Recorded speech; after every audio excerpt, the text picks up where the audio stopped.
Yaman takluk, kemudian Qadisiyah atau Madain, simbol dari kekuasaan Persia juga takluk. Tinggal satu lagi, Konstantinopel. Nah, kita bicara tentang keyakinan akan sabda Nabi. Kita bicara tentang bagaimana seorang Abu Ayyub Al-Ansari ini bukan hanya betul-betul mencintai baginda Rasul SAW dan memperlakukan dengan sangat baik, tapi juga dia menjaga betul-betul dan ingin menyaksikan bagaimana sabda Nabi tersebut menemukan kebenaran.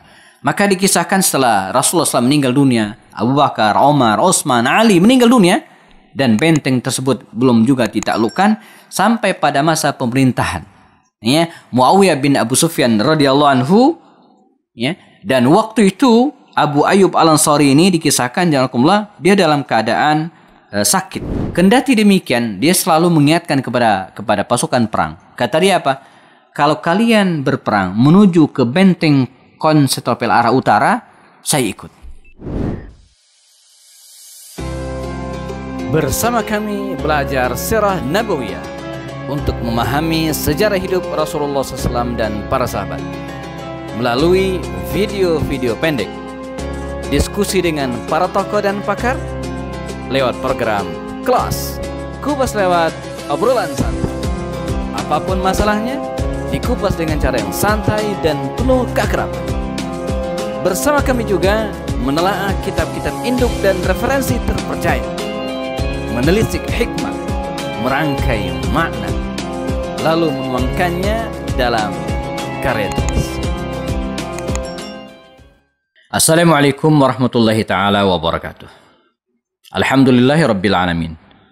Wabihi nasta'in ala umur dunya wad din. Asyhadu an la ilaha illallah, asyhadu anna Muhammadan abduhu wa rasuluhu la nabiyya ba'da. Kita masih di program belajar sirah An-Nabawiyah melalui video-video pendek bersama saya Happy Andi Bastoni. Kisah kita hari ini adalah Abu Ayyub Al-Ansari. Seorang sahabat Nabi yang panjang usianya sepanjang kisahnya. Dialah sahabat Nabi yang kita temukan makamnya hari ini di Turki, Konstantinopel dulu, kota Konstantinopel dulu. Berjarak dari reruntuhan puing Konstantinopel, kita temukan makamnya di Istanbul, Turki. Tak jauh dari Golden Horn atau sungai Golden Horn. Bagaimana ceritanya Abu Ayyub Al-Ansari ini bisa dimakamkan di Istanbul, Turki, jauh dari kota Madinah Al-Munawwarah kelahirannya? Kita akan bahas bersama. Nama asli dari sahabat Nabi ini dicatat sejarah dengan nama Khalid bin Zaid bin Kulayb bin atau dari Bani Najjar Al-Khazraji Al-Ansari. Jadi dia adalah Al-Ansari, sahabat Nabi yang berasal dari Madinah Al-Munawwarah. Kisahnya dimulai dari hijrahnya baginda Rasul dari kota Makkah menuju ke Madinah Al-Munawwarah. Begitu beliau hijrah dari Makkah ke Madinah, dan kehadiran baginda Rasul dengan para sahabat ini disambut dengan sangat baik oleh penduduk Ansor. Bahkan mereka rebutan ingin agar baginda Rasul SAW ini yang menginap di rumah mereka masing-masing. Maklum, baginda Rasul datang tanpa membawa perbekalan dan tidak punya rumah di Madinah Al-Munawwarah. Ya Rasulullah, kata mereka, menginap di rumah saya. Ya Rasulullah, di rumah saya saja. Ya Rasulullah, bersama kami. Nah, dengan penuh bijak, baginda Rasul kemudian mengatakan kepada para sahabatnya, biarkan naqah, unta saya ini berjalan. Fa ainama barikatin naqah, maka di mana unta ini duduk, barikat, kata Rasulullah, maka disitulah di dekat rumah, di dekat tempat itulah, rumah yang paling berdekatan dengan tempat itulah, maka saya akan menginap. Berjalanlah unta baginda Rasul menyusuri kota Madinah Al-Munawwarah diiringi oleh para sahabat Nabi pada waktu itu, dan di suatu tempat unta ini berhenti dan duduk. Dan ternyata tidak jauh tempat tersebut adalah rumah Abu Ayyub Al-Ansari. Maka akhirnya baginda Rasulullah menginap di rumah Abu Ayyub Al-Ansari ini sekitar setengah tahun, 6 atau 7 bulan, sembari baginda Rasul membangun Masjid An-Nabawi dan membangun rumah-rumah untuk istrinya Aisyah dan Saudah binti Zam'ah serta rumah keluarganya pada waktu itu ya, dan baginda Rasul menginap di rumah Abu Ayyub Al-Ansari. Nah, ketika beliau menginap di rumah Abu Ayyub Al-Ansari ini, kita melihat bagaimana beliau, Abu Ayyub ini sangat mencintai dan menghormati baginda Rasul. Pada awalnya dia menawarkan, ya Rasulullah, kalau engkau mau, ya silakan ya tinggal di lantai 2 rumahku. Nah, ini kita bayangin ya. Kalau kita menerima tamu, tentu kita ingin berikan penghormatan kepadanya dengan mempersilakannya untuk tinggal di lantai 2 agar bisa istirahat, tenang dan tidak terganggu. Tapi kata Rasul, kalau boleh kata Rasul ya, izinkan saya tinggal di bawah saja. Nah, ini menunjukkan pemikiran lain dari baginda Rasul bahwa beliau tahu ya, kehadirannya di Madinah pasti akan mendapatkan kunjungan dari orang-orang. Kalau tinggal di atas ini akan merepotkan, akan susah. Maka ya dengan sepenuh penghormatan dan kecintaan kepada beliau, Abu Ayyub Al-Ansari mempersilakan baginda Rasul masuk ke rumahnya dan tinggal di lantai dasar. Sementara Abu Ayyub ya, naik ke atas di lantai 2. Nah, dalam keseharian kita menemukan riwayat bagaimana Abu Ayyub Al-Ansari ini sangat menjaga perilakunya. Dia khawatir langkah kakinya akan mengganggu istirahat baginda Rasul SAW. Dia sangat khawatir kalau air minum tumpah dan mengenai tubuh Rasul dan mengganggu beliau. Maka dikisahkan ketika suatu saat dia makan dan airnya tumpah, maka buru-buru jamaah dia menggunakan bajunya, pakaian untuk mengelap ya, air yang tumpah tersebut. Khawatir itu kemudian menetes ke bawah dan mengganggu baginda Rasul SAW. Begitu luar biasa sikap dan hormat Abu Ayyub Al-Ansari kepada baginda Rasul SAW. Nah, selanjutnya Abu Ayyub Al-Ansari ini janganlah ya, tidak pernah absen dan selalu mengikuti peristiwa-peristiwa besar ya di masa baginda Rasul. Termasuk diantaranya ketika terjadi perang Khandaq pada tahun ke-5 Hijriah di bulan Syawal, di mana kaum muslimin harus menghadapi serbuan 10.000 tentara yang ingin menyerang Madinah pada waktu itu atas usul Salman Al-Farisi ya. Mereka kemudian menggali parit ya, menutupi bagian utara kota Madinah sehingga pasukan Ahzab yang ingin menyerang kota tersebut ya tidak berhasil. Dan dalam masa penggalian itu dikisahkan ada sebuah batu besar yang kemudian tidak bisa dihancurkan oleh para sahabat. Akhirnya Nabi datang membawa paculnya, membawa linggisnya dan kemudian memukulkan ya, alat tersebut ke batu besar. Maka memerciklah cahaya. Dalam kalimatnya Nabi mengatakan dalam percikan pertama, utitu mafatihasy Syam. Ya, ditunjukkan kepadaku, diberikan kepadaku kunci-kunci Syam, kusur Syam.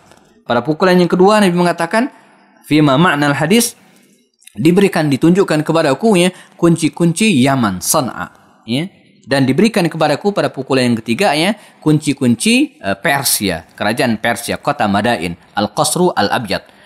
Nah, ini ditangkap betul-betul oleh Abu Ayyub Al-Ansari bahwa bagaimana baginda Rasul dan kaum muslimin akan menaklukkan wilayah-wilayah tersebut dan dia ingin menjadi saksi.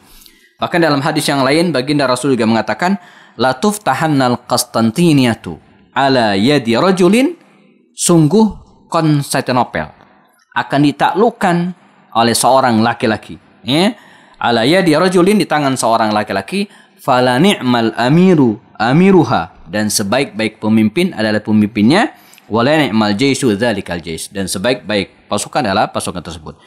Bermodalkan spirit ini jamaah, maka Abu Ayyub Al-Ansari ya yakin dalam dirinya bahwa kaum muslimin betul-betul akan membebaskan benteng Konstantinopel yang juga merupakan simbol kekuasaan dari pasukan Romawi. Nah, bagaimana Abu Ayyub Al-Ansari ya menyikapi hal ini dan apa yang dilakukan agar dia bisa menyaksikan runtuhnya benteng tersebut, kita akan bahas pada sesi berikutnya insyaallah. Tetap bersama kami, Happy Andi Bastoni akan kembali setelah yang berikut ini.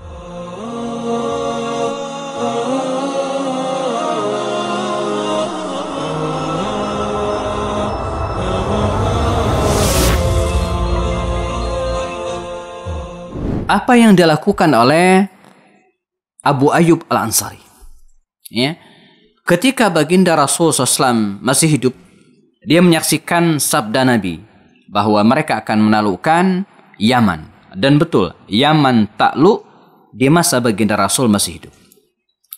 Ketika baginda Rasul SAW meninggal dunia di masa pemerintahan Abu Bakar As-Siddiq radhiyallahu anhu, dia pun menyaksikan berbagai peperangan melawan orang-orang Romawi ataupun orang-orang murtad. Tapi tanda-tanda yang disebutkan oleh baginda Rasul belum terwujud, dan baru terwujud di masa pemerintahan Umar bin Khattab radhiyallahu anhu, di mana ya di sekitar tahun ke-15 Hijriah, kaum muslimin dalam perang besar melawan Persia waktu itu dipimpin oleh Sa'ad bin Abi Waqqas, dengan izin Allah Subhanahu wa taala di medan Qadisiyah mereka berhasil memukul mundur dan mengalahkan pasukan Persia. Maka Persia pun runtuh, ya. Kota Madain yang di dalamnya ada Al-Qasru Al-Abyad, ya, gedung putih, jatuh ke tangan kaum muslimin. Dua, ya, Yaman takluk, kemudian Qadisiyah atau Madain, simbol dari kekuasaan Persia juga takluk. Tinggal satu lagi, Konstantinopel. Nah, kita bicara tentang keyakinan akan sabda Nabi.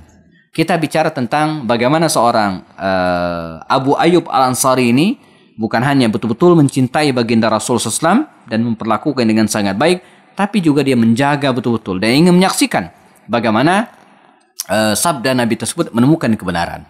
Maka dikisahkan setelah Rasulullah SAW meninggal dunia, Abu Bakar, Umar, Utsman, Ali meninggal dunia, dan benteng tersebut belum juga ditaklukkan sampai pada masa pemerintahan, ya, Muawiyah bin Abu Sufyan radhiyallahu anhu, ya.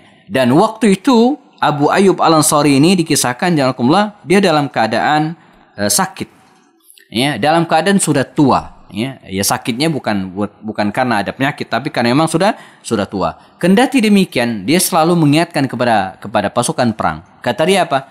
Kalau kalian berperang menuju ke benteng Konstantinopel arah utara, saya ikut. Dia memasakkan diri untuk ikut. Sampai akhirnya masih di masa pemerintahan Muawiyah bin Abu Sufyan, ya, Muawiyah mengangkat putranya Yazid bin Muawiyah untuk memimpin sebuah pasukan, ya, menuju ke arah Konstantinopel. Dan Abu Ayyub Al-Ansari yang usianya waktu itu sudah masuk ke usia 80 tahun memaksakan untuk ikut. Maka dalam wasiatnya dia mengatakan, ya, kata dia apa? Dalam riwayat dikatakan, yusikum Abu Ayyub Al-Ansari. Abu Ayyub Al-Ansari berwasiat kepada kalian, ya, untuk membawa dirinya, membawa jenazahnya kalau sudah meninggal dunia, ila ab'ad ghaya, ke tempat yang paling jauh kalian kuasai, arah ke Konstantinopel, ya, wa antahmiluhu ma'akum, dan membawa jenazahnya itu, ya, bersama kalian, wa antudfinuhu, dan memakamkan jenazahnya tahta aqdamikum, ya, di bawah kaki kalian, di mana kalian berpijak, ya, inda aswari al-Qastantiniyah, di bawah benteng-benteng Konstantinopel. Maka dengan izin Allah Subhanahu wa taala, pasukan Yazid bin Muawiyah berhasil menyeberang dan mendaratlah mereka di daratan Istanbul, di daerah bagian utara Istanbul, ya. Sebenarnya mereka sudah lewat bagian utaranya, ya, dan di pinggiran sebuah sungai yang kita kenal dengan Golden Horn hari ini, ya, di situ mereka berhenti. Benteng Konstantinopel terlalu kuat untuk dijebol. Benteng Konstantinopel terlalu tebal untuk mereka tembus. Dan sementara itu pasukan Romawi juga tidak membiarkan mereka berlama-lama, maka, ya, mereka makamkan jenazah Abu Ayyub Al-Ansari di tempat tersebut, dan pasukan Yazid bin Muawiyah terpaksa mundur balik lagi ke Damaskus, Suriah. Dan itu terjadi sampai kemudian waktu bergulir, dan qadarullah di tahun 1453 Masehi, seorang pembebas yang kita kenal dengan Sultan Muhammad Al-Fatih dengan izin Allah Subhanahu wa taala, ya, berhasil menjebol benteng Konstantinopel setelah sekian ratus tahun berlalu dari wafatnya Abu Ayyub Al-Ansari. Dan dengan izin Allah juga, ya, Abu Ayyub Al-Ansari bisa melihat walaupun dari kejauhan sekitar 2,5 kilometer dari tempat berbaringnya, dia bisa melihat dengan mata kepalanya sendiri bagaimana benteng Konstantinopel itu runtuh di tangan kaum muslimin, dan mereka berhasil menjebolnya dan menguasai, ya, wilayah tersebut. Walaupun dari dalam makamnya, tapi Abu Ayyub Al-Ansari menyaksikan dengan mata kepalanya sendiri sabda dan kebenaran sabda Rasulullah Shallallahu Alaihi Wasallam. Dari kisah Abu Ayyub Al-Ansari ini kita mendapatkan pencerahan, ya, di antaranya bagaimana kecintaan beliau terhadap baginda Rasulullah SAW, ya, kecintaan yang tidak betul-betul tidak terbatas, beliau mengorbankan apa saja untuk baginda Rasulullah. Dan selain itu juga beliau betul-betul mempercayai sabda-sabda Nabi, termasuk diantaranya bahwa kaum muslimin akan membebaskan benteng Konstantinopel. Kita telah menyimak ya, sosok seorang sahabat Nabi yang mulia, Abu Ayyub Al-Ansari radhiyallahu anhu, dan semoga kita bisa meneladani jalan hidupnya insyaallah. Kita akan bahas sahabat-sahabat Nabi yang lainnya insyaallah pada video-video berikutnya. Tetap bersama saya Happy Anbastoni. Assalamualaikum warahmatullahi wabarakatuh.